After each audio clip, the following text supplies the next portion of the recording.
আমরা আজকে মিটার নিয়ে কথা বলবো। তো মিটার হচ্ছে যা দিয়ে কোনো কিছু পরিমাপ করা যায়, সেটাই হচ্ছে মিটার। তো ইলেকট্রিক্যাল ইঞ্জিনিয়ারিং এর ক্ষেত্রে বেশ কিছু মিটার রয়েছে, যার মধ্যে অন্যতম কিছু মিটার নিয়ে আমরা কথা বলবো।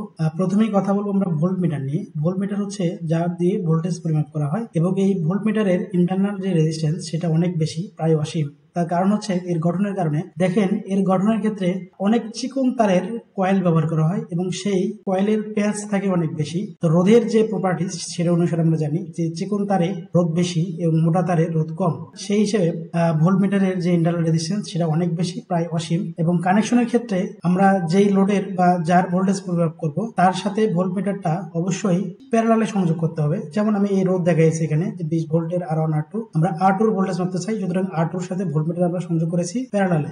এবং এখানে আরেকটা সাইকেল এখানে দেখেন, এই যে আমরা ভোল্ট মিটার সংযোগ করেছি R1 এবং R2 এর মাঝখানে, অর্থাৎ ভোল্ট মিটারটা এখানে সিরিজে সংযুক্ত করা হয়েছে। এইভাবে সংযোগ করা যাবে না, কারণ যেহেতু এর ইন্টারনাল রেজিস্ট্যান্স অনেক বেশি অসীম, সুতরাং এই সার্কিটের মধ্যে কোনো কারেন্ট প্রবাহিত হবে না, সুতরাং এইভাবে সংযোগ করা যাবে না। আমরা আরেকটা মিটার দেখবো, সেই মিটার নাম হচ্ছে অ্যামিটার। অ্যামিটারের কাজ হচ্ছে সার্কিটের কারেন্ট পরিমাপ করা। এর ইন্টারনাল রেজিস্ট্যান্স প্রায় শূন্য।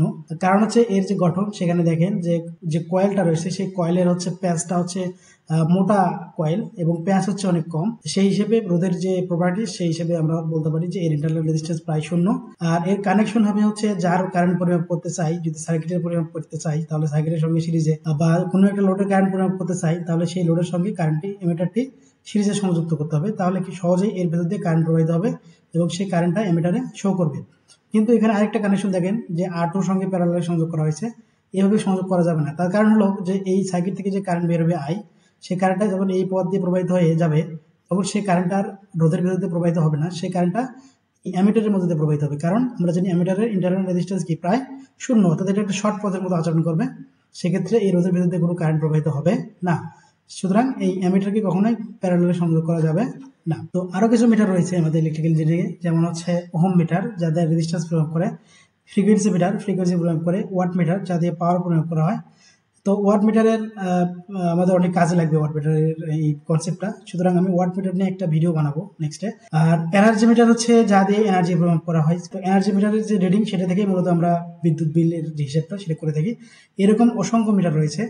এবং আরেকটা বিষয় হচ্ছে যে ওম মিটার, তারপর হচ্ছে ওয়াট মিটার, তারপর হচ্ছে ভোল্ট মিটার, অ্যামিটার, এই কয়েকটা মিটার মিলে একটা মিটার তৈরি করা হয়। সেই মিটার নাম হচ্ছে মাল্টিমিটার বা অ্যাভোমিটার। তো সবাইকে ধন্যবাদ।